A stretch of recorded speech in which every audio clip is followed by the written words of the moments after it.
But in God's kingdom, we're not supposed to retreat. We're supposed to advance. So the idea of reducing ministry because the economy's hurting, that goes against what we know, which is that healthy things grow and God's desire is to grow his kingdom.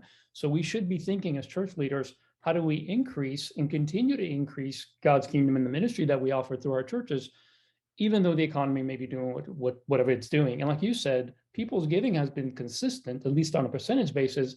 So if we can focus on that, it is better to have more money coming in than it is to just cut back. It just does. So I appreciate you sharing that, because that's such an important aspect of ministry that we cannot lose sight of.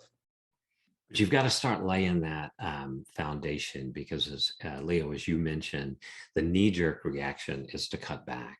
Mhm.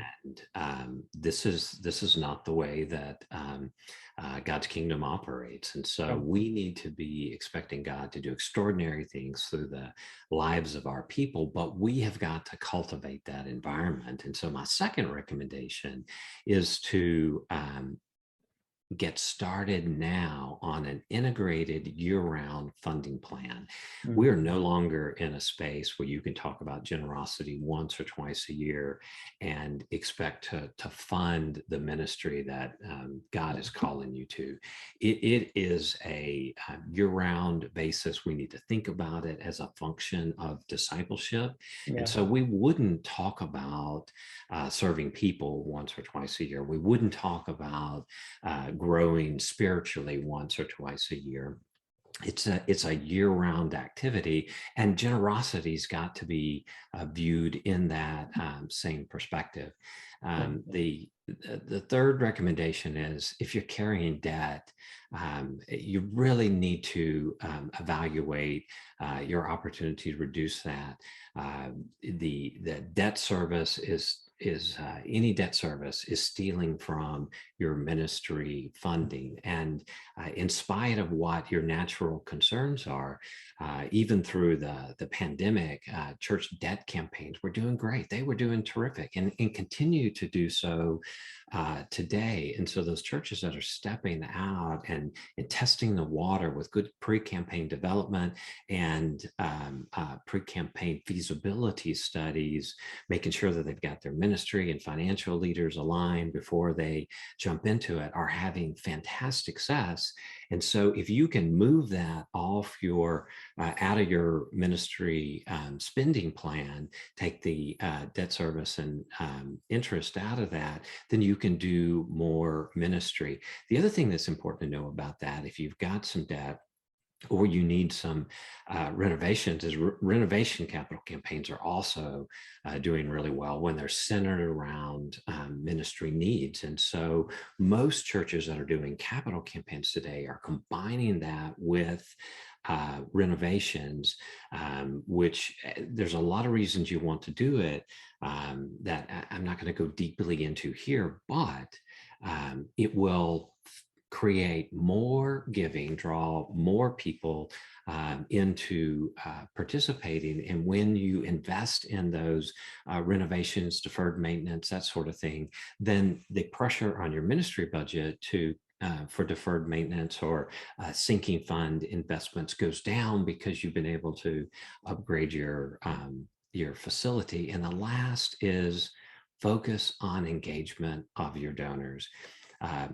Leo, you and I share a passion. We understand that generosity is a byproduct of the discipleship pathway. And so where in the past, churches have really focused on the number of people in worship, much to our detriment, because the real engine in terms of generosity, the real engine in terms of ministry impact, are people that are engaged in small groups, the spiritual formation, the discipleship piece, the serving ministries, and the giving ministries. And we built budgets that are worship focused when here are the facts. If you're wanting more people and resources to make an impact, then rethinking the way that we budget to invest more in growing those disciples is actually going to give us more revenue, ministry revenue. And so here's some of the numbers. We had a very large church client of ours do a study of their most engaged people. So they took folks who were attending worship at least one time per month Mhm. and studied them. What they found was that those that attend 1 to 2 times a month give on average about 1% of their income. That's pretty consistent across, across churches in the United States. Those that attended worship twice or more a month gave about 2% of their income. Now, it didn't really matter whether that was online worship, on demand, Hmm. where you're watching a recording, or on campus. But those that were involved in a small group, Sunday school, it could even be the choir or the band. If they're creating community, they're studying the Bible, they're encouraging growth, gave between 3 and 4% of their income. Oh. And it was the same way for those that were doing hands-on ministry. So if you want to double or triple your giving resources, get your folks engaged in small groups, launch them into serving, and the result is really powerful. So about 3.5 times more than just getting them to come to worship once a month.